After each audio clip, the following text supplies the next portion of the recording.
तो आज हम आपको सुनाने जा रहे हैं कोहबर गीत। तो आइए स्टार्ट करते हैं। लाल रंग कोहबर गुलाल रंग है सखी, हरे रंग कोहबर। लाल रंग कोहबर गुलाब रंग है सखी, हरे रंग कोहबर। लाल रंग कोहबर गुलाब रंग है सखी, हरे रंग कोहबर। तही पैसा सुता गेला रामचंद्र दुल्हा, तही पैसी सुता गेला रामचंद्र दुल्हा। सिया लेला संग लगाई है सखी, हरे रंग कोहबर। सिया लेलखिन संग लगाई है सखी, हरे रंगल कोहबर। लाल रंग कोहबर गुलाब रंग है सखी, हरे रंग कोहबर। लाल रंग कोहबर गुलाल रंग है सखी, हरे रंग कोहबर। लाल रंग कोहबर गुलाब रंग है सखी, हरे रंग कोहबर। घूरी सुतो फिरी सुतो ससुर जी के बेटिया, घूरी सुतो फिरी सुतो ससुर जी के बेटिया। घूरी सुतो फिरी सुतो ससुर जी के बेटिया। अहू देहो गर्मी बहुत है सखी, हरे रंग कोहबर। अहू देहो गर्मी बहुत है सखी, हरे रंग कोहबर। लाल रंग कोहबर गुलाल रंग है सखी, हरे रंग कोहबर। लाल रंग कोहबर गुलाल रंग है सखी, हरे रंग कोहबर।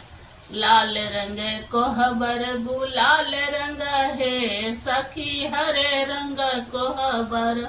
इतना बचना जब सुनली सिया सोहबी, इतना बचना जब सुनली सिया सोहबी। सेजा छोड़ी भुइया लौटी जाई है सखी, हरे रंग कोहबर।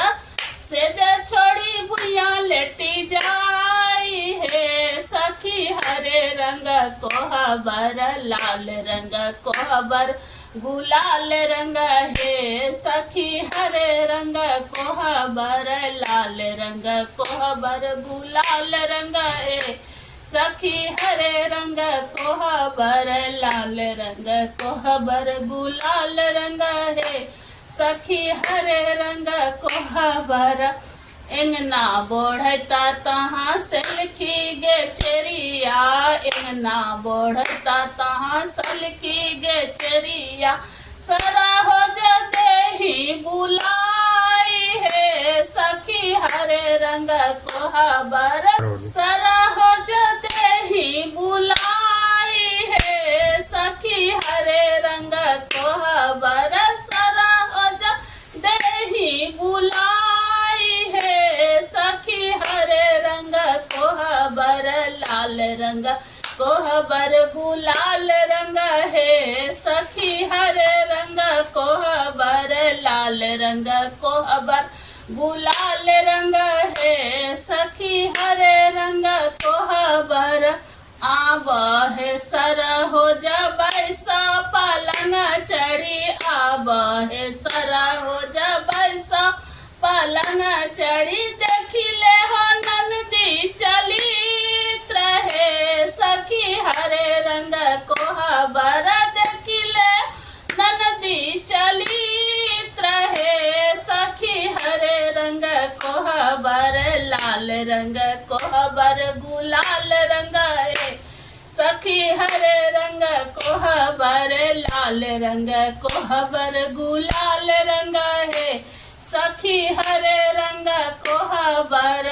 हमरो जे नंदी छई बड़ी रे रसीली, हमरो जे नंदी छई बड़ी रे रसीली। हमरो जे नंदी छई बड़ी रे रसीली, हमरो जे नंदी छई बड़ी रे रसीली। नहीं सत आहा कुबोल है सखी हरे रंग कोहबर नहीं सत आहा कुबोल है सखी हरे रंग कोहबर लाल रंग कोहबर गुलाल रंग है सखी हरे रंग कोहबर लाल रंग कोहबर गुलाल रंग है सखी हरे रंग कोहबर लाल रंग कोहबर गुलाल रंग है सखी हरे रंग कोहबर। इसी तरह के वीडियो के लिए चैनल को सब्सक्राइब करें, लाइक करें और प्यारा सा एक कमेंट करें। आज के लिए इतना ही, नेक्स्ट डे अगला वीडियो। राधे राधे।